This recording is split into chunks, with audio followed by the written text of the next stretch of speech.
Police बुरी नहीं होती है, हमारा दृष्टिकोण पुलिस के प्रति गलत है। कैसे गलत है आपको बताना चाहता हूँ। पुलिस इसलिए बुरी नहीं होती है, गरीब व्यक्ति को कुछ रुपयों की आवश्यकता थी, उसने एक पत्र पर लिखा कि हे प्रभु मुझे 40,000 रुपए की आवश्यकता है, और अपना पता लिख के गैस के गुब्बारे में बांध दिया, और वो गैस का गुब्बारा उड़ता उड़ता उड़ता उड़ता एक थाने में गिरा जाके। दरोगा जी को दया आ गई, बोले अगर इसकी आवश्यकता पूर्ति नहीं होगी तो ईश्वर के प्रति इसकी आस्था कम हो जाएगी, ईश्वर के प्रति इसका विश्वास कम हो जाएगा। वो दरोगा जी ईमानदार थे, बड़ा मुश्किल से 20,000 रुपए इकट्ठा करके उस पते पर पहुंचे। बोले लो ईश्वर से तुमने 40,000 रुपए मांगे थे, ये पकड़ो अपने 20,000। अब उस व्यक्ति का जवाब क्या था कि हे भगवान अगर रुपए भेजने थे तो किसी ईमानदार आदमी से भिजवाते। पुलिस ने बीच में 20,000 पार कर दिए। पुलिस गलत नहीं होती है। कि मैं अपने परिचय की 4 पंक्तियां पढ़ता हूं कि नयन में नीर बन बहता सभी के दर्द लिखता हूं। मैं लिखता क्या हूं कि नयन में नीर बन बहता सभी के दर्द लिखता हूं, वतन के वास्ते है क्या सभी के फर्ज लिखता हूं, मेरी मेरी मेरी कोशिश यही रहती सदा सबको हंसाने की, है पीड़ित मुल्क जिस कारण वही मैं मर्ज लिखता हूं। तालियां तो अब घनीभूत करना कि यहां पर आया क्यों हूं कि बुलाया आपने हमको, यहां पर हम चले आए। बुलाया आपने हमको, यहां पर हम चले आए, कुसुम मुरझे हुए हैं जो खिलाने को चले आए, झंझावात जीवन के सभी को दर्द देते हैं, गम खुद का भुला करके हंसाने को चले। जिंदाबाद। महर्षि वाल्मीकि जयंती पर, जो कि काव्य के प्रथम रचनाकार थे, मां निषाद प्रतिष्ठाम तम गमा शाश्वती क्षमा यत कौच मतुना देख मवधि काम मोहितम, ये श्लोक उन्होंने पढ़ा, यहां से ही काव्य की शुरुआत हुई। और ये श्लोक मैंने इसलिए पढ़ दिया ताकि आपको लगे कि एक भले पढ़े लिखे परिवार में हमारा जन्म हुआ है। अब इसके बाद हमको जिस काम के लिए बुलाया गया भाई साहब वो काम हम करते हैं। ये पुलिस की चर्चा कर रहे थे, अभी इनको प्रसाद मिला नहीं है लग रहा है पुलिस का।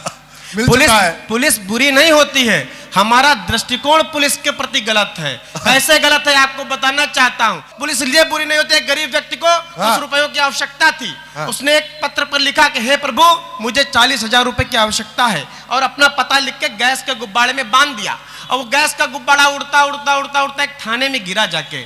दरोगा जी को दया आ गई, बोले अगर इसकी आवश्यकता पूर्ति नहीं होगी तो ईश्वर के प्रति इसकी आस्था कम हो जाएगी, ईश्वर के प्रति इसका विश्वास कम हो जाएगा। वो दरोगा जी ईमानदार थे, बड़ा मुश्किल से 20,000 रुपए इकट्ठा करके उस पते पर पहुंचे। बोले लो ईश्वर से तुमने 40,000 रुपए मांगे थे, ये पकड़ो अपने 20,000। अब उस व्यक्ति का जवाब क्या था कि हे भगवान अगर रुपए भेजने थे तो किसी ईमानदार आदमी से भिजवाते। पुलिस ने बीच में 20,000 पार कर दिए। पुलिस गलत नहीं होती है। अब खाकी के सम्मान में तालियां उठे कि लगे लगे अगर चोट हल्की सी तो माँ की याद आती है। मंच भी साथ दे कि लगे लगे अगर चोट हल्की सी तो माँ की याद आती है, बहन ससुराल में हो घर तो राखी याद आती है, कहने को भले कहले यहाँ पर कोई भी कुछ भी, सताए कोई घर हमको तो खाकी याद आती है। वाह क्या बात है अजीत भाई, जिंदाबाद। अच्छा पढ़ रहे हो तुम। हम हमेशा अच्छा पढ़ते इसीलिए तो आपने हमको बुलाया है, वरना कहूँगा आप हमारे रिश्तेदार हो भाई साहब। हाँ अब तो हम शुरू हो रहे हैं धीरे धीरे। ये बहुत बढ़िया कवि है, इन्होंने अपनी पत्नी से कहा देखो अजीत भाई आ रहे हैं, रंजना जी आ रही हैं, कमलकांत जी आ रहे हैं, उन्नति जी, सब बड़े बड़े कवि हमारे घर आ रहे हैं। ऐसा करो कुछ अच्छा बना लो। कहीं तुम्हारा तो 2-4 आयोजन रोज होते ही रहते हैं, तमाशा बना रहता है, हम कुछ बना नहीं पाएंगे। उन्होंने कहा अच्छा घर में क्या बना है, तो उन्होंने कहा अरहर की दाल बनी है। बोले यार अच्छा हम कवि आदमी इसी से ही काम चला लेंगे, जब भी कभी लोग आएंगे तो मैं तुमसे पूछूंगा क्या बना, तो तुम कहना पनीर बना, दही बड़ा बना, पुलाव बनाओ, आदि आदि चीजें गिरा देना। फिर किचन से मैं कहूंगा एक एक करके सब ले आओ, तुम किचन से एक बर्तन गिराना, मैं पूछूंगा क्या गिरा, तुम कहना पनीर गिर गया। फिर एक बर्तन गिराना, मैं पूछूंगा क्या गिरा, क्या पुलाव गिर गया। ऐसे ही अंत में मैं तुमसे पूछूंगा क्या कुछ बचा है, तो तुम कह देना अरहर की दाल बची है, तो मैं कह दूंगा अच्छा वही ले आओ। क्या बात है, इससे हमारी इज्जत बच जाएगी। तालियां तो अब उठाना है इनके सम्मान में। हम लोग पहुंचे इनके घर, इनका प्लान फिक्स था, वो इनकी सगी पत्नी इनसे ज्यादा होशियार। इन्होंने कहा देखो अजीत आए हैं, कमलकांत जी, रंजना जी, उन्नति जी, सब लोग आए, क्या क्या बना है। वो शुरू हो गए, रटा हुआ अध्याय था। बोले पनीर बना, पुलाव बना, दही बड़ा बना, रायता बना। इन्होंने बड़ा धमक के कहा चलो एक एक करके सब ले आओ। तब तक किचन से पतीला गिरने की आवाज आई, टन। ये बड़ा खुश हो गए, इन्होंने सोचे प्लान कामयाब हुआ। इन्होंने भाभी जी से पूछा क्या गिरा, उन्होंने कहा अरहर की दाल जल गई। तुमने काम कबाड़ा कर दिया, काम कबाड़ा कर दिया। और भाई साहब मैं तो एक सरकारी स्कूल में टीचर हूँ। हाँ। आदरणीय मुख्य अतिथि अभी हमारे बीच में थे, अब नहीं रहे, मतलब ऐसा मत बोलो जा चुके हैं। हाँ। तो मैं योगी मोदी से बहुत प्रभावित हूँ भाई साहब।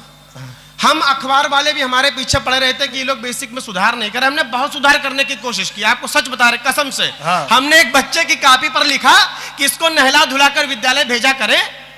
मैंने लिखा कि इसको नहला धुलाकर विद्यालय भेजा करें। उधर से उसकी माँ ने जवाब दिया कि मास्टर साहब बच्चे को पढ़ाया करें, सूंघा ना करें। अच्छा बता रहे थे कि शैलेश लोढ़ा जी के कार्यक्रम में पढ़ के आए और न्यूज 18 तमाम आज तक कई चैनलों की बात की। भाई साहब ये लोग बड़े कवि हैं, कई बार कार्यक्रमों में जाते हैं। हवाई जहाज पर बैठे, हम पहली बार हवाई जहाज में बैठे। अच्छा। और पहली बार हवाई जहाज में बैठे भाई साहब, तो हवाई जहाज उड़ा। और हवाई जहाज उड़ा तो हमको डर लगा तो एक मोहतरमा आई। बोले भाई साहब आप डरिए नहीं, आपको यहाँ पर घर जैसा माहौल मिलेगा। अच्छा। बोले भाई साहब आप डरिए नहीं, आपको यहाँ एकदम घर जैसा माहौल मिलेगा। हमने कहा बाकी सब बात ठीक, यहाँ झाड़ू पोछा हम नहीं करेंगे। अरे हाँ, ये कमलकांत जी बैठे जो ताली बजा रहे हैं वो सब घर में करते हैं झाड़ू पोछा। देखो अगर मजा आ रहा फिर एक बार घनघोर तालियां बजा दो। हाँ। तो बता रहे कि ये कमलकांत जी वीरस के बहुत अच्छे कवि हैं। हाँ। बहुत बढ़िया ओज की रचनाएं पढ़ते हैं।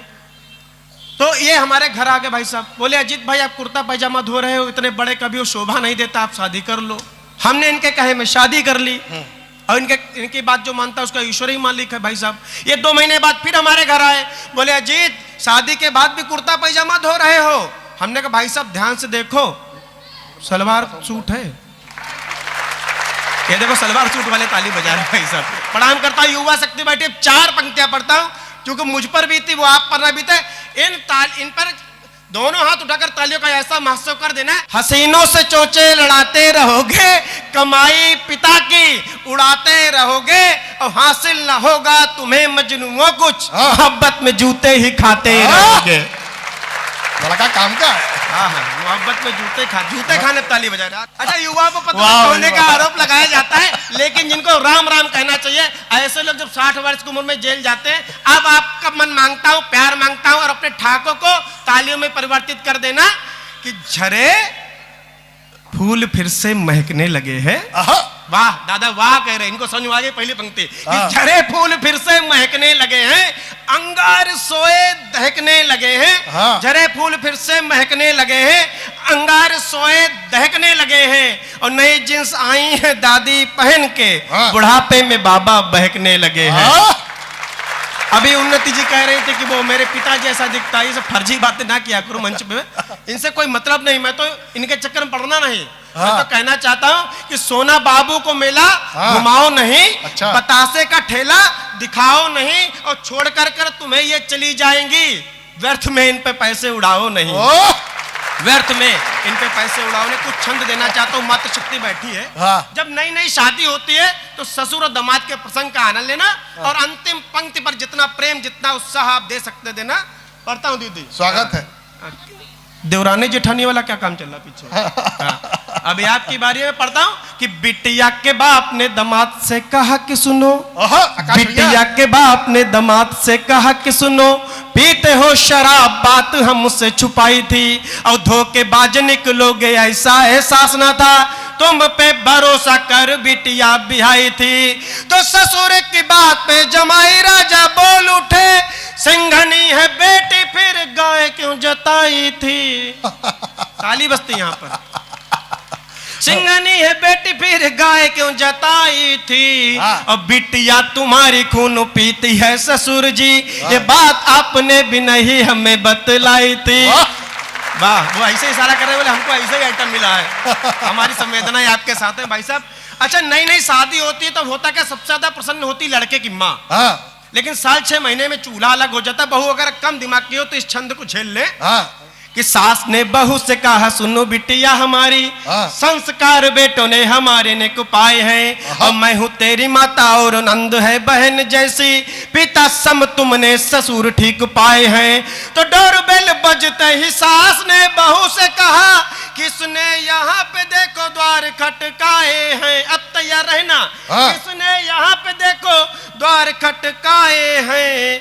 दरवाजा खोलते ही सामने पति को देख, दरवाजा खोलते ही सामने पति को देख, उछल के बोली मम्मी भाई साहब आए हैं, उछल के बोली मम्मी भाई साहब वाह भाई वाह।